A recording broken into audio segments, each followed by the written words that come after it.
Yo, what's up mga Kadoy TV Sports? Welcome back dito sa ating channel. Ating pag-uusapan, nandiyan na, and of course, shoutout ko kayo. Okay, bago tayo magsimula mga boss, rin sa babasa, abang binabasa nyo ang ating topic dyan, kung hindi pa po kayo subscriber at hindi pa kayo kasama dito, pwede nyo pong pindutin ang subscribe button. Okay, sa Facebook naman po, follow. Wala pong bayad yung mga button na yan mga boss. Alright? Okay, at kung followers na kayo or subscribers na kayo, existing, like na lang po sa video na ito. Maraming salamat po sa patuloy na pagsuporta dito sa Doy TV Sports. Ang tanging YouTube channel lamang po na bumabangga sa mga fake news vloggers. Bakit ko nabanggit na naman yan? No? Okay, bago ko simulan, may bilisan ko lang. Kasi nga, hanggang ngayon po, meron pa rin po mga vlogger dyan na hindi po nakaka-move on. Hanggang ngayon, ini-insert pa rin po nila si Jordan Clarkson, pinapasok pa rin nila si Renz Abando. No, wala na po sila sa, sa pagpipilian nito Final 12, mga boss. I understand kung idol nyo talaga si Abando, no? Kung ikaw hater ni Thompson at ni Barrientos at ng Hinebra, no? So yan tinitrigger kasi ng ilang mga vlogger na gusto lang ng views. Alright? Dapat po up to this point, we are going to ilang araw na lang, on Friday na simula ng laban, we should stick sa mga players, di po ba? How are we going to analyze this and that, di po ba? Talking about the scenarios, katulad po ng ginagawa ng ibang vloggers, no? Pinag-uusapan yung mga scrimmage, yung mga tune-up games, di po ba? Kung paano tayo pwede mag-adjust, doon na lang Pero kung i-insert nyo pa yung mga players na gusto nyo, that's too late, no? Alright? Okay. Or even coach, gusto nila pala. Let's talk about that after the window. Okay? Alright? Or even after the Asian Games. Okay. So, ngayon, ang tanong po natin dyan, sino sa tingin nyo, no? Ang magiging Final 12 ng Gilas? Kasi nga po, hindi pa po ina-anunsyo. Baka po ngayong araw or bukas, di po ba? Okay? At sa ako po, meron na akong kung sino sa tingin ko. Ipapaliwanag ko kung bakit, no? Alright. Ang tingin kong kasi 14 yan, tatanggalin mo lang yung dalawa, no? To make it 12. So sa tingin kong posible pong i-exclude dyan, no? Alright. Anyway, they can act as reserves, di ba? Sorry po sa mga fans na mababanggit ko, It's either Justin Aranya or Justin Baltasar or Troy Rosario. Di ba? Tatlo lang po ang posibleng pagpilian dyan ni Coach Tim Con, Pwedeng si Rosario or si Baltasar since nakalaro na sila. Di ba? Si Aranya po nag-express siya ng, deep commitment. Di ba? Kung anong gagawin niya once na napili siya. Okay.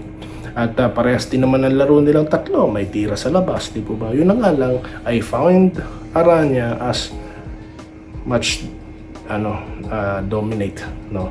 Sa dalawa. Okay? Mas magaling. Parehas kasi sila ng position. They can play what?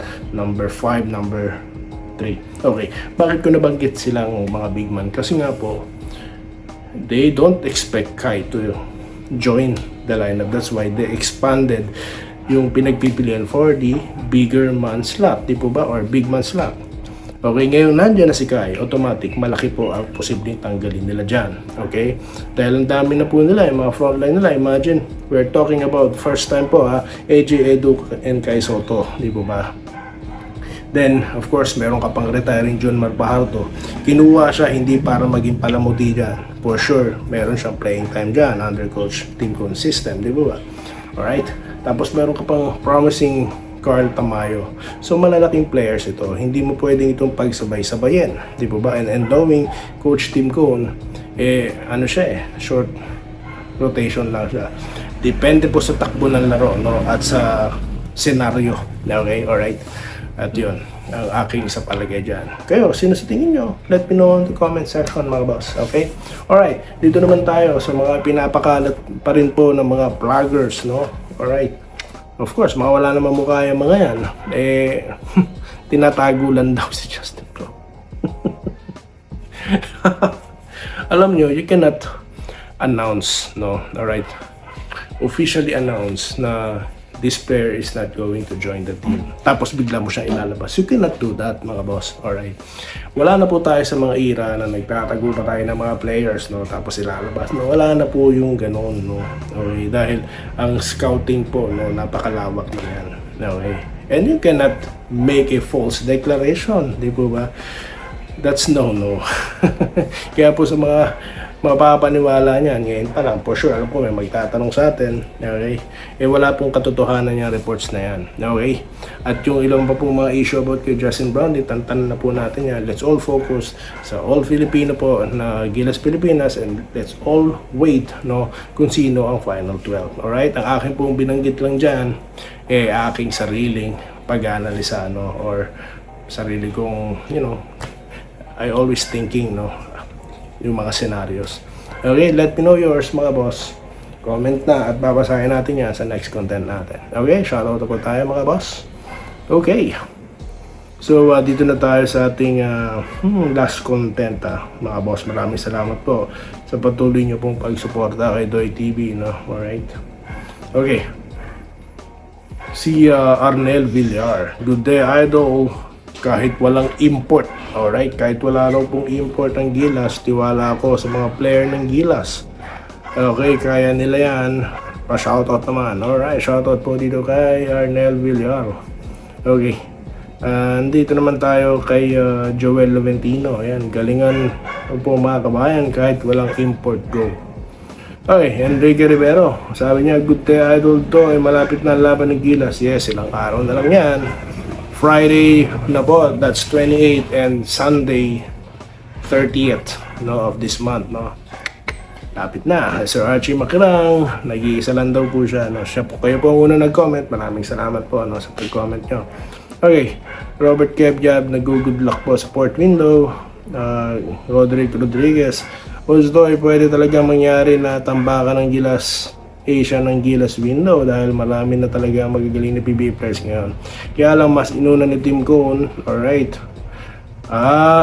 Okay. Alright. Mukhang meron po kayong nararamdaman, no, dito kay Coach Tim Cone. Okay, well, ang sinasabi ko lang po dito lagi, no, mga boss, ang sistema niya kasi hindi siya ganun kabilis magpalit ng players, no. Kung sino po ang para sa kanya, no, pamilyar sa sistema niya, yun po ang makakalaro dyan. Yun lang, no, ang masasabi ko. Okay, not necessarily paborito niya. Kayo man po, mga boss, kung kayo po ay nasa isang management, no, okay, syempre pipiliin mo yung mga tao mo, di ba? Kasi alam nila ang sistema mo. So ganun lang po kasimple yan.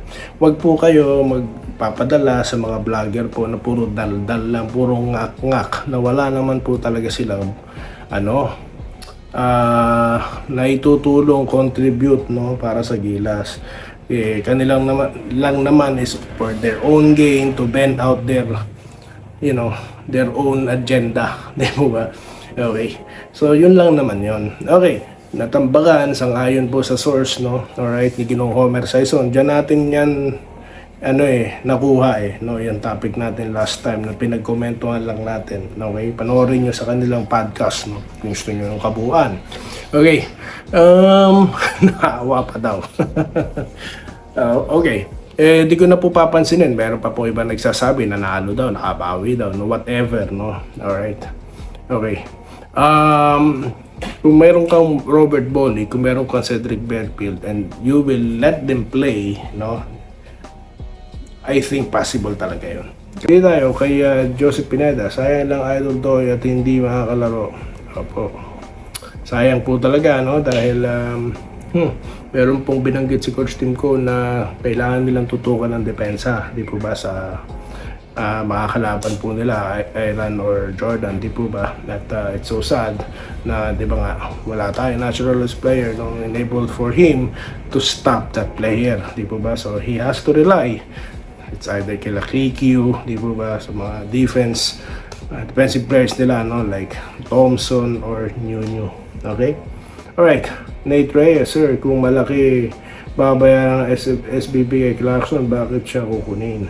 Di doon ka na lang sa lalaro ng buong puso. Yun nga sinasabi natin, di ba, sa mga salsalerong vlogger, no, na bakit naman kasi pinili pa si Justin. No? We should talk or we should think muna about the books.